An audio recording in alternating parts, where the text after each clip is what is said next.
नमस्कार, आप देख रहे हैं दिल्ली तक। मैं हूं आपके साथ अनुराधा तंवर। दिल्ली के ओल्ड राजेंद्र नगर में यूपीएससी के 3 एस्पिरेंट्स की मौत के बाद हड़कंप मच गया और लगातार यूपीएससी एस्पिरेंट्स की जो परेशानियां हैं, जो दिक्कतें हैं, उन पर चर्चा तेज हो गई। इसके अलावा कई और दर्दनाक खबरें कोचिंग सेंटर्स में पढ़ने वाले स्टूडेंट से जुड़ी हुई सामने आई, जिसके बाद अब सुप्रीम कोर्ट ने कोचिंग सेंटर्स की सुरक्षा से जुड़ी गाइडलाइंस बनाने को लेकर बड़ा आदेश दिया है।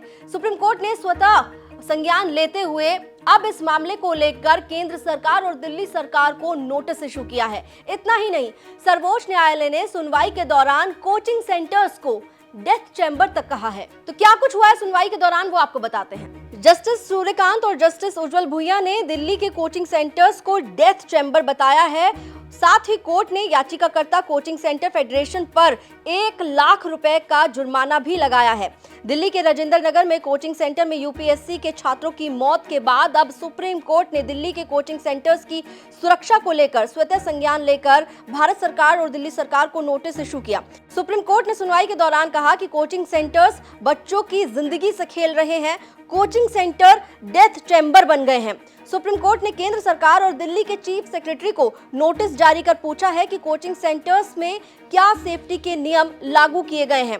सुप्रीम कोर्ट ने अटॉर्नी जनरल को इस मामले में कोर्ट की सहायता करने के लिए भी कहा है।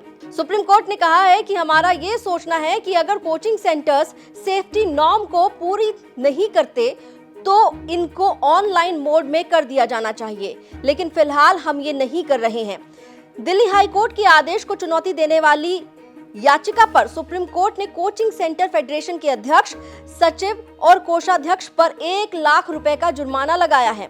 दिल्ली हाई कोर्ट ने मुखर्जी नगर कोचिंग हादसे के बाद जिन कोचिंग सेंटर के पास फायर एनओसी नहीं है, उन्हें बंद करने का आदेश दिया था। हाई कोर्ट के आदेश को कोचिंग फेडरेशन ऑफ इंडिया ने सर्वोच्च न्यायालय में चुनौती दी थी। तो दिल्ली में पिछले दिनों कई दर्दनाक हादसे हुए, खासकर अगर हम उन स्टूडेंट्स की बात करें जो कॉम्पिटिटिव एग्जाम की तैयारी कर रहे हैं, जो अपने राज्यों को छोड़कर दिल्ली में आकर रह रहे हैं।